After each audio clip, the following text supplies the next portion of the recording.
अस्सलाम वालेकुम मलक जी, के हाल ने? मैं बोल रहे जा ठीक ठाक खैर अल्लाह का फजल। मलक जी मझ सुई तो दूध घट देनी है। अच्छा, सुक्की खल अच्छा सुक्की चीनी अच्छा मिक्स करके अच्छा दो टाइम रखिया। अल्लाह दे हुक्म नाल रात भी सटसी तो दूध मलक जी रात तक सट छोड़ी लेकिन दूध को नहीं बदानी। दूध नहीं बदानी तो इन्हां चीज़ां नाल वधना है तो या फिर इस मर्जी का दूध ते चीनी अच्छा मिक्स करके तो इस 8 दिहाड़े देनी है। ठीक हो गया मलक जी, फिर दूध बदासी इंशाल्लाह। ठीक है ये दो इलाज देने तो बकाया खानी पीनी ठीक है सारा कुछ, कोई रौला ही नहीं। इस नाल इंशाल्लाह अल्लाह दे हुक्म नाल सेट। अजे सुइयां भी 5 दिन होए छे।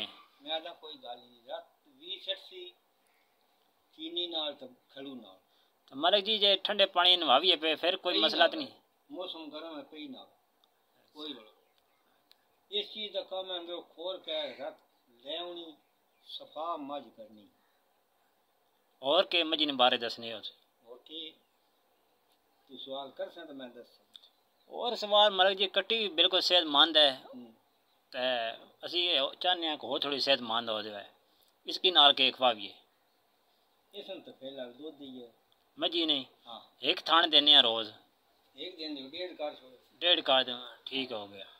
चलो मेहरबानी मलक जी।